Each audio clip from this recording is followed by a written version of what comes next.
Last week we reflected on the life of the great John Laws, one of the best radio broadcasters this country, I'd say possibly the world has ever seen. But since his death, it's raised conversations about the future of the industry as we move towards the digital age. And there was an interesting piece in the Weekend Australian by Brad Norrington looking at this, particularly talkback radio, which Laws mastered. There's an argument that there are a lot of young people in the TikTok generation who've developed much shorter attention spans, to the point where some apparently find it difficult to sit through a song in the car, let alone listening to the radio. But Redbridge director Cos Samaras, he was asked in this article, of course he's works as a pollster and so has an idea about demography to some degree. And he reckons that talkback radio is actually being replaced by podcasts. He says talkback was a format that worked very well with baby boomers and to a lesser extent Gen Xers. The podcast today is replacing that medium among younger listeners. They now overwhelmingly tune into particular podcasts they follow with the hosts they trust. And of course, you've spent quite some time working in talkback radio, Kel. Do you think the death of talkback is overstated? No, I think Brad Norrington actually made some good points. When I started in radio, in Sydney too, you were used to win surveys with a 30% plus share.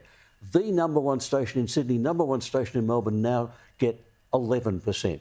Mass media is not nearly as mass as it used to be because there are so many outlets. When there are that many outlets, everyone is spread out a lot more. And now I don't know whether for Gen X podcasts are going to be the thing that replaces talkback radio. Talkback radio still works, partly because it's adapted so well now.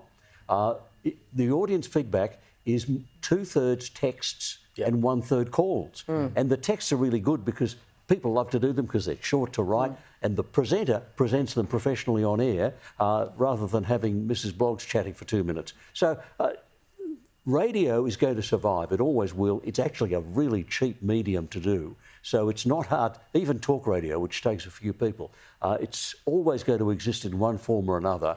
It's not going to die, but it's in a different place because media is now just so profuse. And it doesn't have the big names, the big personalities like it used to, which is to some degree... that could still come back. All you need is someone with a certain flair and a set of craft skills and suddenly we'd all be interested. And you have to overcome, as Kel says now, Holly, the fact that there is so much other content out there.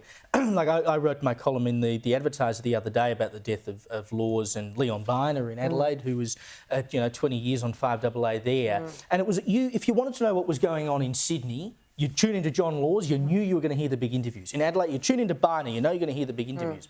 Whereas now people can just sort of go through their lives and not even interact with the news. Well, there seems to be a complete disenfranchisement when it comes to actually knowing what's going on in the world with many, many people. And I think the other point that Cos made in that article that was really true was that people are now escaping into their own and withdrawing into their own echo chambers. They only want to hear from people who already agree with them. And I actually think it's really detrimental to us as a society because what talkback used to do, whether you listen to John Laws or whether you listen to Alan Jones, you would get both the Prime Minister and the opposition leader of the day at any given moment. And so you would hear from people you agreed with and people you disagreed with. You'd hear a variety of opinions. You'd hear punters ringing in, having a view. And the text, as someone who does do some, sits in a talkback radio studio sometimes, they're fantastic. It's great to see. And because we can see the text coming in when people give you very direct feedback immediately. Yes.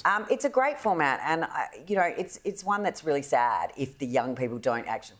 How old am I? No, don't worry about it. But getting in the car, and I must say I do love a good podcast, but some of those talkback radio shows really do let you know what's going on. Plus, they let you know when the traffic's really crappy up ahead. And this is the thing, I think, the immediacy of talkback radio. Radio has been the great survivor. That when we were talking before, I'm not sure the last time I watched free-to-air television. I watch a lot of streaming, and I watch things on catch-up and other things. And you watch Sky News. Indeed, I do watch. I watch press conferences live and I watch Question Time. But radio has been the great survivor. Yes. And because of its immediacy, its low cost, you can cover a bushfire, you can cover something happening in real time cheaply with people in multiple locations. And I think that the bit about the personalities, apart from Kyle and Jackie O, there's not a huge Sydney personality now that Hadley's gone, Jones is gone.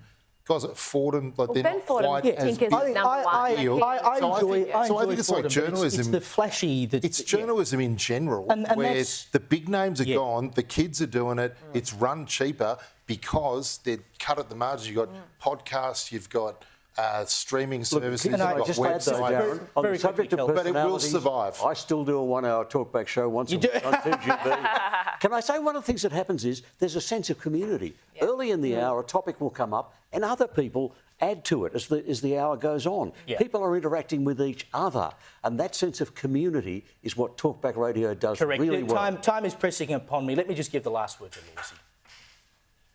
Leaving you all is going to make me unhappy. And all I can say is that I thank you for listening, and I hope you can be kind to each other. Take it on board. He said it at the end of every show.